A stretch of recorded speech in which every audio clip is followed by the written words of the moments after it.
Okay, so in our last discussion, we talked about how the tubular fluid from the proximal convoluted tubule, the descending limb, and then even the collecting tubule winds up being resorbed thanks to the interstitial gradient,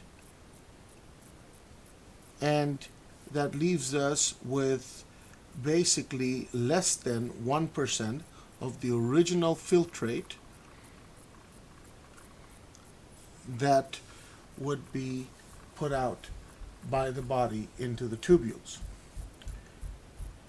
The amount of urine then lost is somewhere around 500 to 1500 mLs, when the amount of filtrate that is put out is in fact around 180 liters per day. This is counting all nephrons together, of course. So our discussion now has to do with the formation of the interstitial gradient. The fluid that comes from the filtrate is about 200 milliosmolal. This is less than blood, which is around 300 milliosmolal. Now, the reason for that is something we're going to talk about at yet another discussion, but the proximal convoluted tubule has very dilute fluid in it, which is then exposed, or juxtaposed, I should say, maybe, with the interstitial gradient of 300 milliosmolal. This then allows water to simply diffuse into the interstitial gradient by the process of osmosis. This, of course, continues on, eventually causing the inside tubular fluid to reach levels that are a little bit more concentrated as water is lost. The loss of water, of course, only means that the water is now being picked up by the peritubular capillaries. So what is losing the water is the tubules. The body is actually taking back the water it has lost.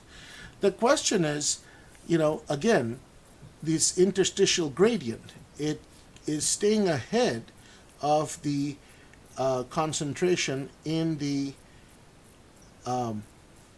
tubular fluid, so there's always going to be a net flow outward, meaning out of the tubules into the interstitium. The question is, how is that possible?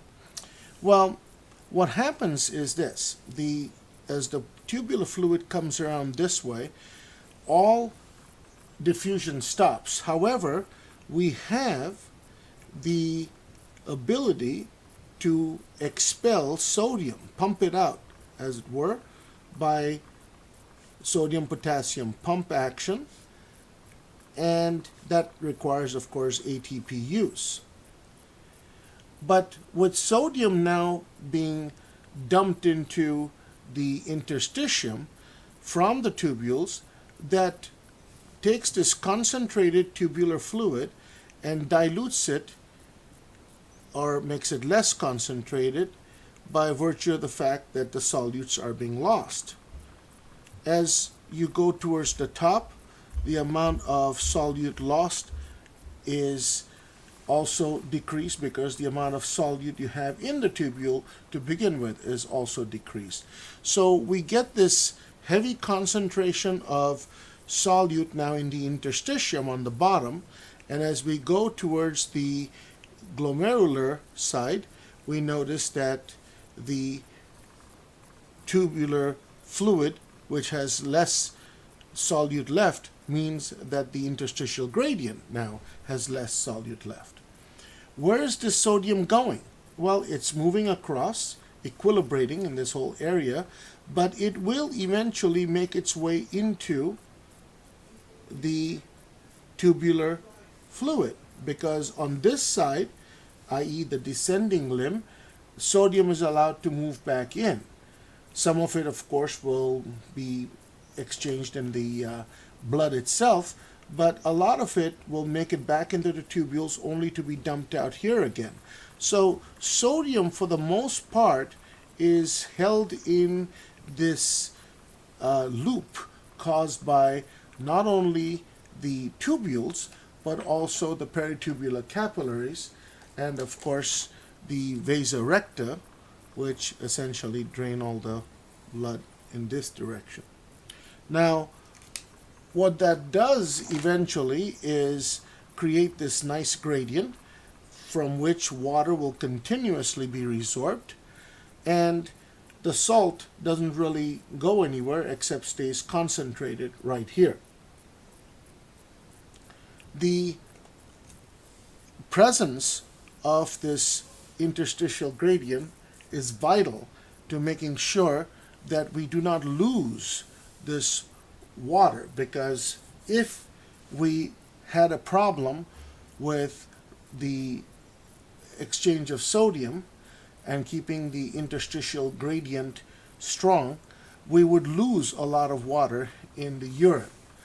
Loop diuretics actually work in that form where it does not allow the sodium to be pumped as well, and this then will let you wind up losing a lot of sodium as well as potassium in the urine.